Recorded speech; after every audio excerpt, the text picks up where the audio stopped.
గాజుల రామారంలోని చిత్తారమ్మ దేవాలయంలో ప్రత్యేక పూజలు చేసి వేల మంది కార్యకర్తల నడుమ భారీ ర్యాలీగా బయలుదేరి కుత్బుల్లాపూర్ బీజేపీ అభ్యర్థిగా నామినేషన్ దాఖలు చేశారు కూన శ్రీశైలం గౌడ్.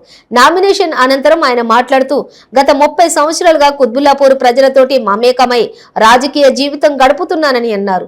ప్రజల కష్టాల్లో ప్రతినిత్యం తోడుగా ఉండటం వల్లనే ఈ రోజు నామినేషన్ ప్రక్రియలో వేల మంది స్వచ్ఛందంగా పాల్గొన్నారని తెలిపారు. కుత్బుల్లాపూర్ లో ప్రధాన పోటీ కాంగ్రెస్ కు బీజేపీకి మధ్య ఉంటుందన్నారు. ఇక బీఆర్ఎస్ పార్టీ నాయకులు చేసిన అవినీతి వల్ల ఈ రోజు ప్రజలు ఓటు వేసే ప్రసక్తి లేదని, బీఆర్ఎస్ పార్టీ నాయకులు ఎన్నికల్లో ఆశలు వదులుకోవాలని ఆయన ఎద్దేవా చేశారు. భారతీయ జనతా పార్టీ అభ్యర్థిగా మరి ఈ రోజు నామినేషన్ వేయడం జరిగింది.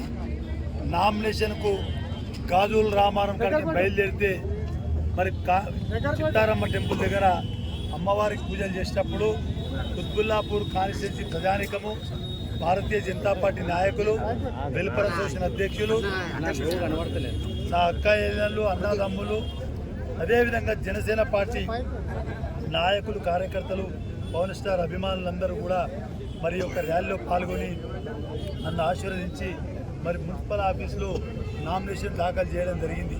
మరి కుత్బుల్లాపూర్ కాన్స్టిట్యూన్సీ ప్రజలకు నేను అప్పీల్ చేసుకుంటా ఉన్నా. 3 పార్టీలు పోటీ పడుతున్నాయి.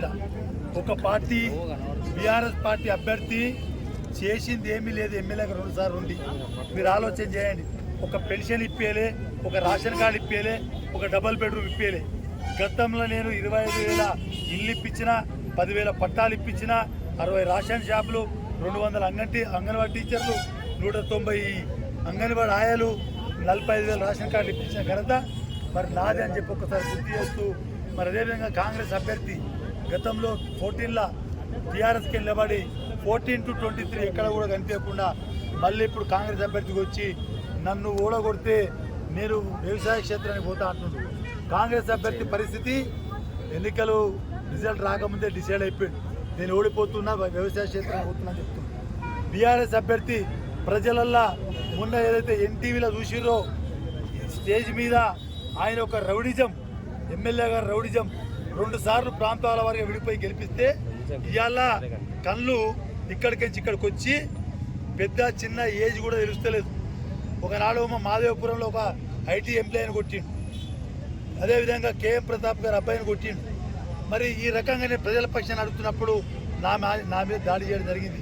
నేను దాడి చేసినప్పుడు సంస్కారం వ్యక్తిని కాబట్టి, సంస్కారం ఉన్నాను కాబట్టి ఆ రోజు కామ్గా ఊకుండడం దేశ ప్రజలంతా చూస్తూ ఉన్నారు.